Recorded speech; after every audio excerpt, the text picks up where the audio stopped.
Volto nesta noite para a carta do apóstolo Paulo aos Romanos, e o capítulo de número 5, este versículo de número 6. Estas palavras tão tremendas. Porque Cristo, estando nós ainda fracos, morreu ao seu tempo pelos ímpios. Meus amigos, o título desta mensagem nesta noite é Reconciliação com Deus. Esse é um texto maravilhoso. Este versículo diante de nós é um daqueles versículos que resumem todo o Evangelho em poucas palavras. Está na mesma categoria daquele texto em João 3,16, onde nos é dito que Deus amou o mundo de tal maneira que proveu, enviando o seu Filho, um caminho de reconciliação. Lutero um dia chamou este versículo de o pequeno Evangelho de Deus, porque aqui está condensado a graça de Deus por meio de Jesus Cristo. Ouça novamente, porque Cristo, estando nós ainda fracos, morreu ao seu tempo pelos ímpios. É um texto esclarecedor também, é um texto tremendamente didático, porque aqui nesse texto, em alguns versículos posteriores, nós encontramos 4 razões, 4 declarações ou razões, porque uma pessoa, por si mesma, não está apta a se reconciliar com Deus. Aqui também nós encontramos a resposta de Deus, ou aquilo que Deus fez para trazer pessoas que não conseguem reconciliar a si mesmos com Ele, para si. Neste versículo, amigos, é um versículo tremendo. 4 razões, 4 condições em que um homem ou mulher se encontra, que o impede de por si mesmo, pelo seu próprio esforço, alcançar a graça de Deus, se eu posso usar esses termos. Aqui está o que Deus preparou, aqui está o plano de Deus, aqui está o Evangelho em poucas palavras. Mas por que razão, eu digo, nenhum homem ou mulher estaria apto por si mesmo, ou pelo seu próprio esforço religioso, a salvar-se, ou ascender do seu estado de pecador a um estado de justo e reto aos olhos de Deus? Bem, a resposta que nós encontramos aqui diz sobre a condição espiritual que toda pessoa se encontra ao nascer neste mundo. O estado moral de um homem e de uma mulher antes da conversão é tamanho, é tal, que tal pessoa, que todo homem e mulher não tem condições morais ou espirituais de salvar-se a si mesmo. Ela precisa ser salvo por um outro. Ser humanos, homens e mulheres, não conseguimos gerar aquela retidão moral que Deus exige de nós. Nós não conseguimos angariar, acumular, alcançar justiça ou retidão moral suficiente que nos recomende a Deus e que nos abra e nos permita um lugar no céu. Essa é a nossa condição por natureza, segundo a Bíblia. Nós somos pecadores. E essa é uma palavra tão pequena, mas tão poderosa, uma palavra que nos informa o estado. Nós nascemos pecadores, nós praticamos o pecado, nós amamos e abraçamos e nos entregamos a coisas que são desagradáveis a Deus e que ferem a sua lei. E esse é o nosso estado espiritual antes da conversão, antes de uma obra de Deus na vida de um ser humano. Mas entenda, queridos, a Bíblia não está ensinando que porque nós somos imperfeitos, não é isso que todo mundo diz, eu não sou perfeito, porque nós somos imperfeitos, nós falhamos ou pecamos. Não é isso o ensino da Bíblia, é exatamente o avesso, o contrário. A Bíblia ensina que porque nós somos pecadores, então nós falhamos e nós pecamos. Não é porque nós somos imperfeitos que nós erramos e pecamos, é porque nós somos pecadores que nós colocamos para fora da nossa natureza imperfeita, de falhas, erros e pecados. E essa é a nossa condição por status e natureza antes de Deus operar dentro de cada um de nós.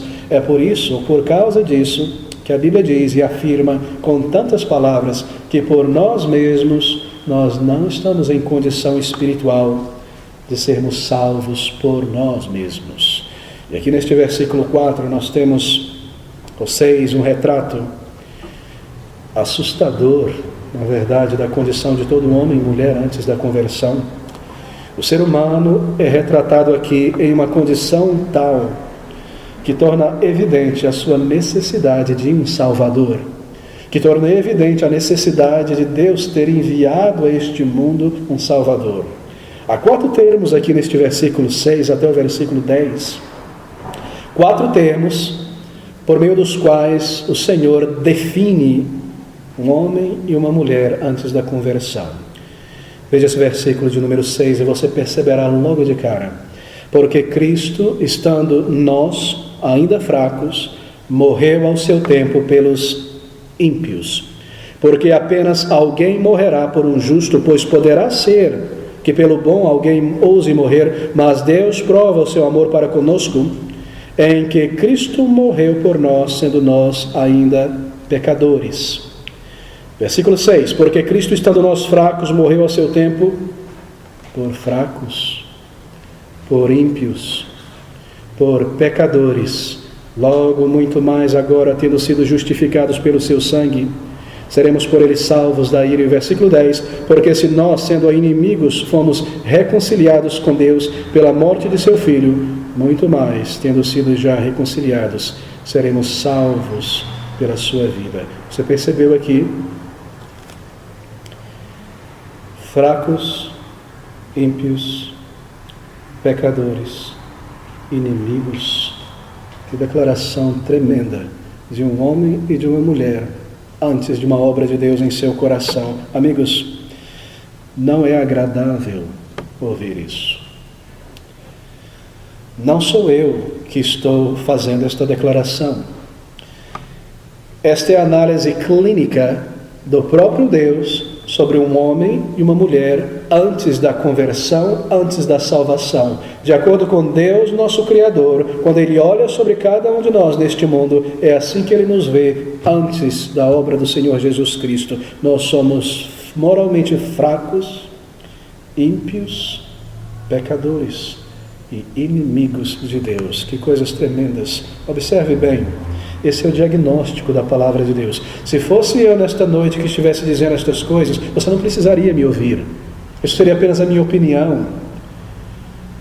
Mas você deve atentar para esse diagnóstico, porque a Bíblia é completamente honesta com uma pessoa nesse assunto da salvação.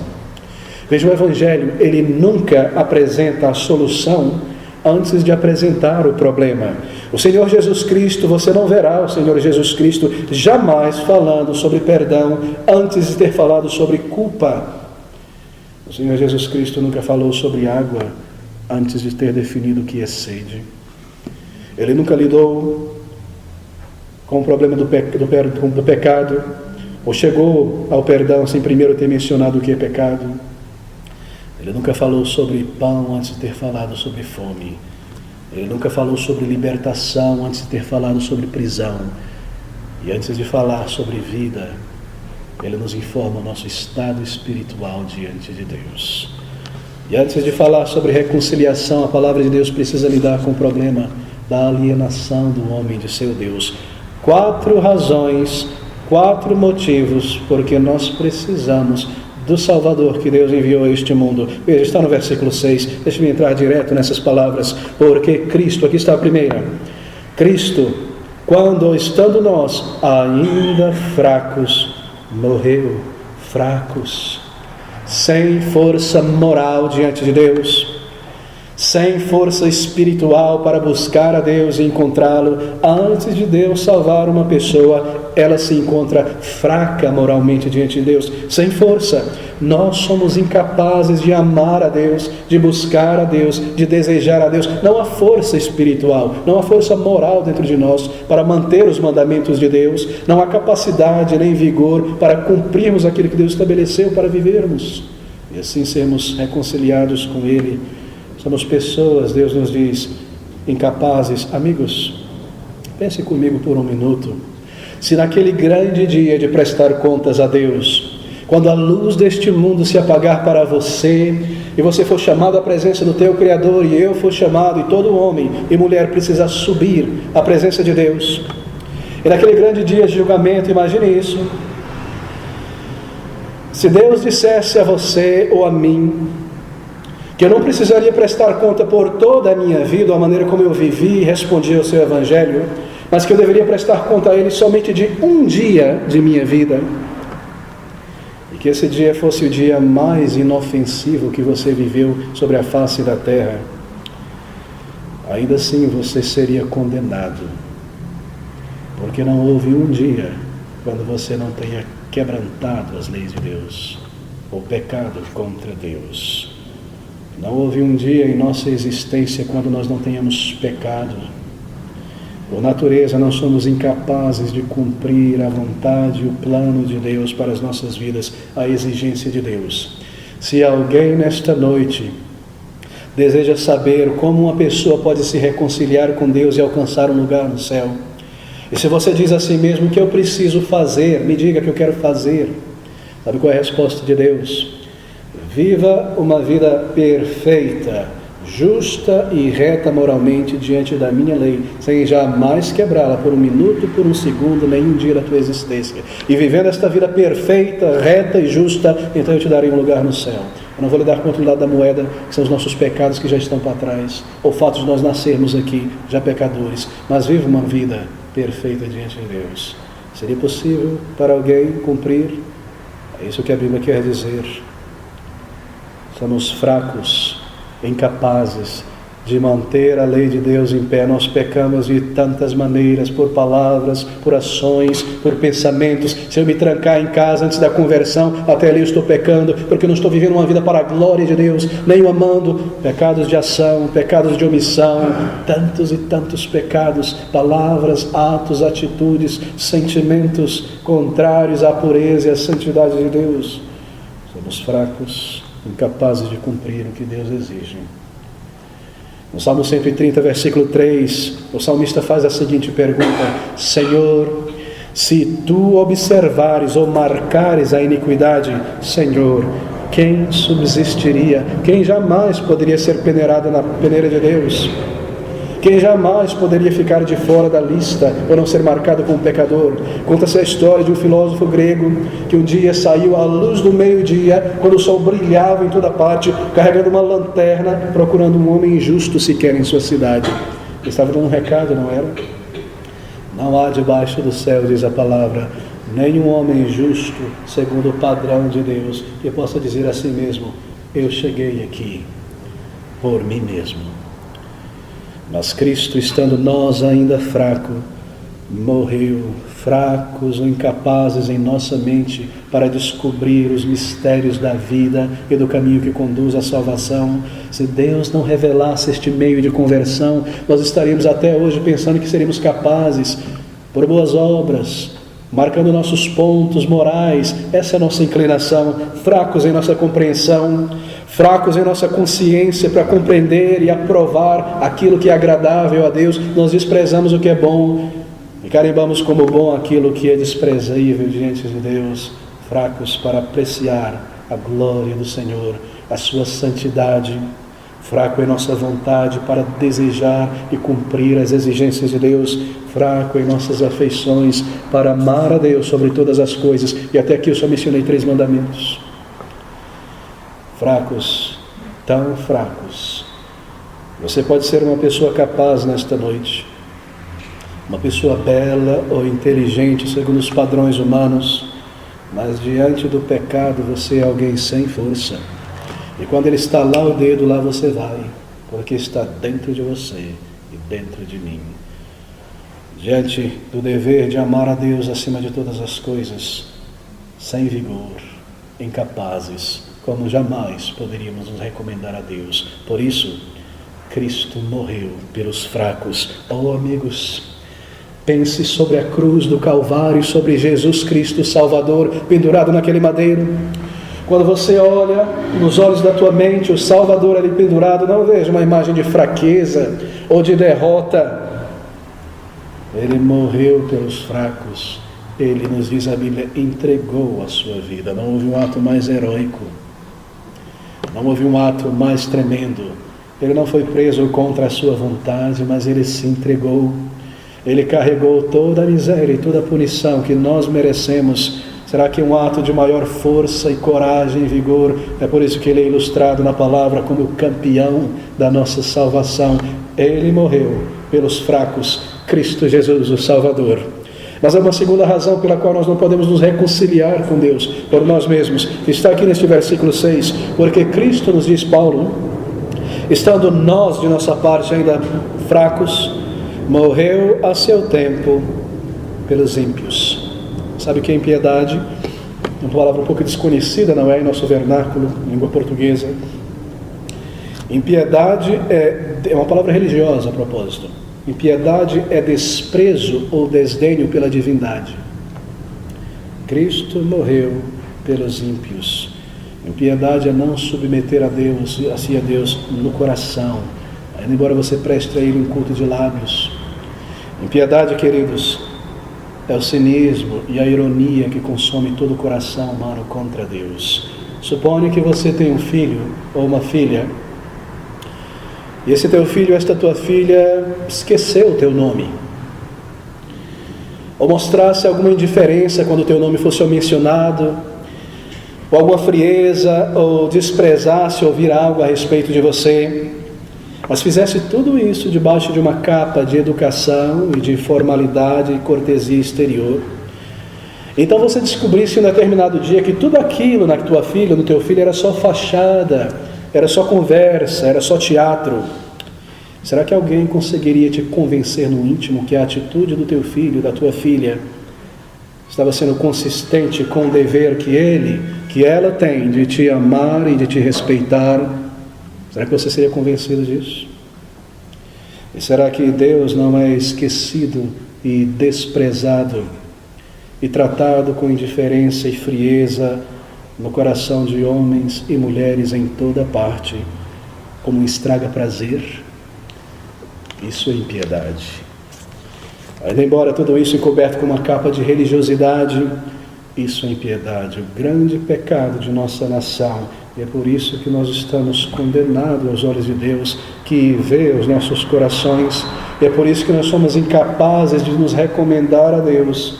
É por isso que nós somos falidos moralmente diante de Deus. Veja esse versículo de número 8. Mas Deus prova o seu amor para conosco, em que Cristo morreu por nós, sendo nós ainda pecadores. Que palavras tão tremendas! Você percebe o raciocínio aqui? Veja o versículo de número 7. Porque apenas pode ser, Paulo está dizendo, que alguém venha a morrer por uma pessoa justa, isso é, dá a sua vida para que aquele homem ou aquela mulher tão justa não morra dessa maneira. Que eu morra e ele não morra. Pode ser que por um justo alguém se ofereça para morrer, Paulo está dizendo. Ou poderia ser que pelo bom alguém ouse morrer. Mas veja, Paulo está dizendo, Deus está dando uma prova do seu amor por pecadores, que Cristo morreu por nós, não quando nós éramos bons ou justos, mas ainda pecadores. Que prova tão tremenda. A terceira razão que a Bíblia nos informa nesse texto está aqui nesse próprio versículo 8. Cristo morreu por nós, sendo nós ainda pecadores. Pecado, pecador. Pecado é um termo muito interessante na palavra de Deus. Significa errar a mira, ou errar o alvo. É isso que o termo grego quer dizer. Mas o que significa? Uma vida de pecados é uma vida vivida fora do alvo planejado por Deus para a sua vida. Nós somos criados para conhecê-lo, e amá-lo, e servi-lo, e adorá-lo. E nós tomamos as nossas vidas, e a nossa juventude, a nossa inteligência, os nossos melhores talentos para gastar com nós mesmos. E nós roubamos de Deus e desprezamos a Deus. Nós vivemos fora do seu propósito criado. Nós somos pecadores.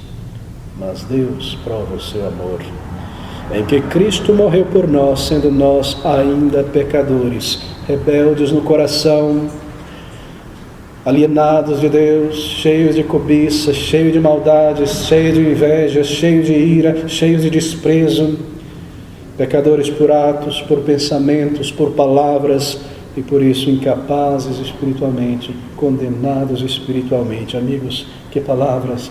Poderia ser que alguém morresse por um filântropo, por um bom rei, presidente ou vizinho.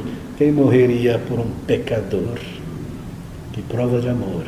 Deus coloca diante dos nossos olhos. Mas deixe-me correr para a quarta razão. Está aqui nesse versículo de número 10. Porque se nós, sendo inimigos, está aqui a palavra, fomos reconciliados com Deus pela morte de seu Filho, muito mais, tendo sido já reconciliados, seremos salvos pela sua vida. Porque se nós, sendo inimigos, por natureza, pessoas que têm tomado as suas vidas para viver uma vida em rebelião contra Deus, longe dos seus caminhos, desprezando a sua pessoa como um filho e uma filha pródiga, eu não quero saber desse meu pai. Eu quero viver em um país onde ninguém saiba nada sobre ele, o seu nome não é mencionado. E assim somos nós. Nós tomamos a nossa vida e saímos ainda vivendo por tantos e tantos anos, longe de Deus, fazendo tudo aquilo que é contrário à vontade dele, pisando sobre a consciência, desprezando o nosso Deus, entregando nossos corpos e as nossas mentes a tudo aquilo que nós sabemos e sentimos ser desagradável ao nosso Criador, inimigos de Deus, fazendo de Deus o nosso maior inimigo, fugindo dele. Abra comigo rapidamente em João, capítulo 3, versículos de número 20. O Senhor Jesus Cristo lida com este tema. João 3, versículo 20, veja o que ele diz: porque todo aquele que faz o mal odeia a luz, e não vem para a luz para que as suas obras não sejam reprovadas. Mas quem pratica a verdade vem para a luz, a fim de que as suas obras sejam manifestas, porque são feitas em Deus. Você percebeu? Todo aquele que faz o mal odeia a luz e não vem para a luz para que as suas obras não sejam reprovadas. Amigos, ninguém se afasta de Deus por ignorância ou inocência. Não há um ignorante pecador ou um inocente pecador. Uma pessoa diz: eu não creio em Deus, a teoria da evolução me convenceu, eu sou um ateu, é por isso que eu não busco a Deus. Eu não posso falar de Cristo para aquela pessoa, ela já me disse que não crê em Deus e é ponto final. Ninguém se afasta de Deus por questões intelectuais, porque a Bíblia responde todas elas. É o problema do pecado. Porque todo aquele que faz o mal odeia a luz, e se Deus é luz, nós queremos viver longe dele para viver os nossos pecados. Não há ateu inocente, não há incrédulo ignorante. Nós amamos o nosso pecado e conscientemente no íntimo do nosso ser nós queremos nos mover para longe de Deus, para viver os nossos pecados. Volte esse texto maravilhoso mais uma vez. Porque se nós, sendo inimigos, fomos reconciliados com Deus pela morte de seu Filho, muito mais, tendo sido já reconciliados, seremos salvos pela sua vinda. O que Deus preparou para salvar pecadores incapazes?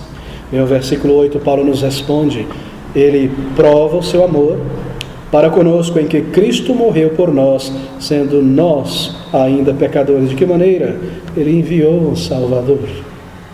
Ele olhou do seu trono de glória no céu sobre uma raça humana decaída, morta, presa em delitos e pecados, sob a mão e o poder de Satanás, pessoas incapazes de alcançar nada de justiça pessoal para se reconciliar com Ele. Ele teve compaixão, e teve pena, e teve misericórdia, e Ele enviou o Salvador para salvar pecadores. Aqui está, querido, o Evangelho. A Bíblia nos ensina o nosso estado, e ela então lida com o meio de Deus. Versículo de número 6: porque Cristo, estando nós nesta condição tão terrível, fracos moralmente, morreu a seu tempo pelos ímpios. Morreu a seu tempo pelos ímpios. Como em tudo na vida há o seu tempo, Deus enviou Jesus Cristo, Salvador, a este mundo para morrer no tempo certo. Deus operou neste mundo, se eu posso assim dizer, a salvação, enviando seu Filho no momento preciso e determinado, no momento correto, certo. Eu gostaria que você entendesse esse versículo. Nós estamos correndo para o final agora. Observe o que ele está dizendo, está tão claro. Porque Cristo, estando nós ainda fracos, morreu a seu tempo pelos ímpios. Suponha que Jesus Cristo tivesse sido enviado a este mundo no dia imediato à queda de Adão e Eva. Que ele viesse a este mundo imediatamente após o pecado do homem. O ser humano teria dito, você e eu teríamos dito se nós estivéssemos lá: espera aí, nenhuma chance me foi dada para me provar que eu consigo me reconciliar com Deus e fazer emendas no que eu quebrei. Nenhum tempo me foi dado. Eu não consegui mostrar minha capacidade moral, não me foi dada uma oportunidade. O Salvador já veio.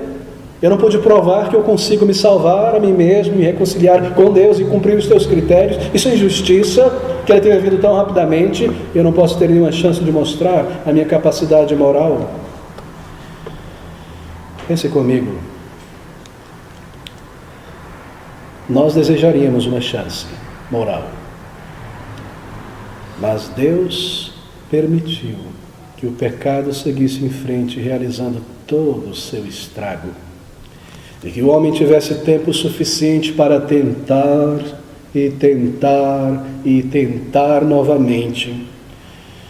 E criar as suas inúmeras religiões e tentativas de se reconciliar com Deus, e os seus mantras, e os seus sacrifícios, e as suas concepções.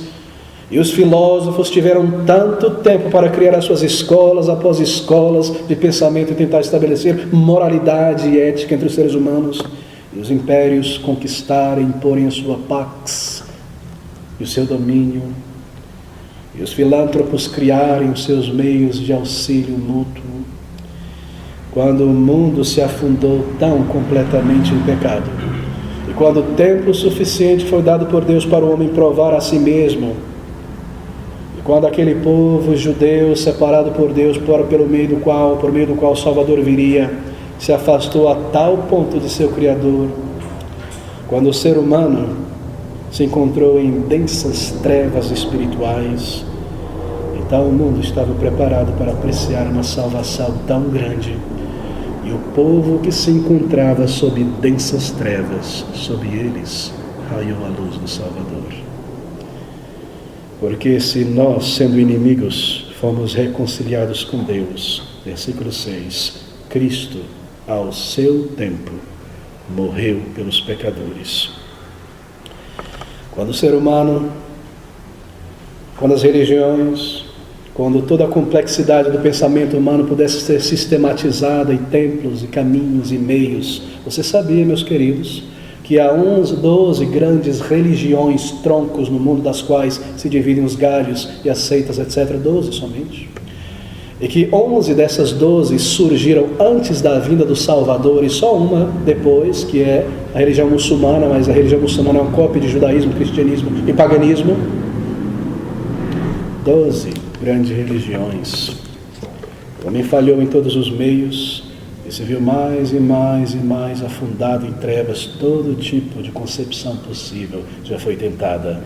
E foi nesse tempo que Deus enviou o Senhor Jesus para morrer. Para morrer. Pastor, não seria suficiente que ele simplesmente se encarnasse e vivesse uma vida justa e perfeita? Oh, amigos, quando o Senhor Jesus Cristo veio a este mundo e se tornou um de nós, diante da lei do Pai, ele viveu aquela vida justa e reta em toda a sua vida, tendo já entrado no mundo sem pecado, para ser o representante de todo homem e mulher que viria ao Pai por meio dele. Ele viveu uma vida perfeita. Mas ao viver uma vida perfeita, e podendo nos representar diante de Deus, havia ainda um grande problema diante do Salvador. Havia a multidão de nossos pecados já cometidos contra Deus. E por estes ele foi à cruz do Calvário. Por sua morte no Calvário, ele cobre as nossas transgressões e perdoa o nosso pecado e nos livra do julgamento futuro. Mas isso não seria o suficiente, porque isso só me livraria da condenação, mas não me daria o céu. Mas quando ele vive uma vida perfeita, ele ali ganha o céu e o direito de entrada naquele lugar para todo homem e mulher que agora se aproxima dele como um pecador arrependido. Você percebe o que ele fez. Mas Cristo, nos diz Paulo, morreu por nós, estando nós ainda fracos. Versículo número 6. Morreu a seu tempo pelos ímpios. Pelos ímpios. Toda pessoa salva aqui neste local, nesta noite, pode olhar para trás e dizer: foi num tempo específico e determinado que o Senhor Jesus Cristo me encontrou. Talvez alguém diga: foi no tempo da minha fraqueza que o Senhor Jesus me achou. Eu me encontrava tão fraco como pessoa, dominado por tantos e tantos pecados e medos e angústias. Outra pessoa dirá: foi no tempo da minha necessidade que Ele estendeu a sua mão para mim. E alguém se levantará e dirá: foi no tempo da minha convicção de pecados, quando eu senti o meu pecado, e eu sabia que se eu morresse naquele momento, eu estaria condenado. Foi ali que Ele abriu os meus olhos e me levou a crer. Foi num tempo tão preciso e tão específico. E alguém dirá: foi no tempo do meu arrependimento, quando Ele ouviu o meu clamor, e Ele enviou o seu Espírito ao meu coração. Foi no tempo certo do arrependimento. Amigo, amiga, o teu tempo é agora, é hoje, é nesta noite, de se voltar ao Senhor Jesus Cristo, de dizer a Ele, clamar a Ele por vida e por perdão, e confessar a Ele os teus pecados e rogar por vida eterna. Se você já está convencido da tua fraqueza moral, do poder e do domínio que o pecado tem dentro de você, que o cinismo e a ironia e a inveja e a amargura consumindo a tua alma, e você percebeu isso, agora esse momento é hoje, o tempo da graça de Deus para a tua vida. Se você já percebeu a mancha e o estrago que o pecado já causou dentro de você, e você já começou a sentir os terrores de um coração que se esfria ao ouvir a palavra de Deus e se insensibiliza, esse é o momento da sua urgência, de clamar por vida e por perdão. O teu tempo já chegou de vir a Ele e de confessar a Ele, e de clamar por vida e por salvação. O tempo é hoje. Cristo, nos diz o apóstolo no versículo 8, morreu por nós. Morreu por nós. No versículo 7, pelos ímpios. Ouça essas palavras: porque apenas alguém morrerá por um justo, pois poderá ser que pelo bom alguém ouse morrer, mas não foi isso o caso de Cristo. Cristo não morreu pelos justos, Cristo não morreu pelos bons, Cristo morreu pelos ímpios. Se Cristo tivesse morrido pelas melhores pessoas, então, pecadores como você e como eu teriam concluído: Ele não morreu por mim. Se o critério para receber os méritos da vida e da morte do Senhor Jesus Cristo fosse honestidade, onde estaria aquele ladrão e salteador morrendo na cruz com o Salvador? Se o critério para receber os méritos de Jesus Cristo, de sua vida perfeita e de sua morte, fosse castidade, onde estaria aquela mulher que chorou aos pés do Salvador? Se o critério para receber os méritos de Jesus fosse coragem e fidelidade, onde estaria pobre Pedro, pobre José, pobre Maria? Aqui está, querida, a provisão de Deus para mim e para você. Venha Jesus. Venha a Ele nessa noite. Talvez você diga: pastor, eu já tentei tantas vezes, eu já bati nesta porta tantas vezes, e hoje eu me sinto uma pessoa fraca por ter batido tantas vezes. Eu não tenho força para vir a Jesus, eu não consigo abandonar os meus pecados, a frieza no meu coração, o cinismo é tão grande, eu me sinto fraco. Ele morreu pelos fracos. Você não precisa correr, você pode simplesmente cair aos pés dele e clamar por vida e por salvação. Pastor, eu estou tão dominado de pecado, de pensamentos de incredulidade o tempo todo. Ele morreu pelos ímpios. Pastor, eu me vejo fazendo tantas coisas que me tornam inimigo de Deus. Ele morreu por inimigos. Mas se você se considera um justo aos olhos de Deus, você irá sair deste lugar da mesma maneira como você entrou. Oh, queridos, venha como um pecador, venha fraco, venha manchado, venha em sua covardia, venha em seu estado, venha para a vida e creia naquele que morreu por você, se você vier a Ele.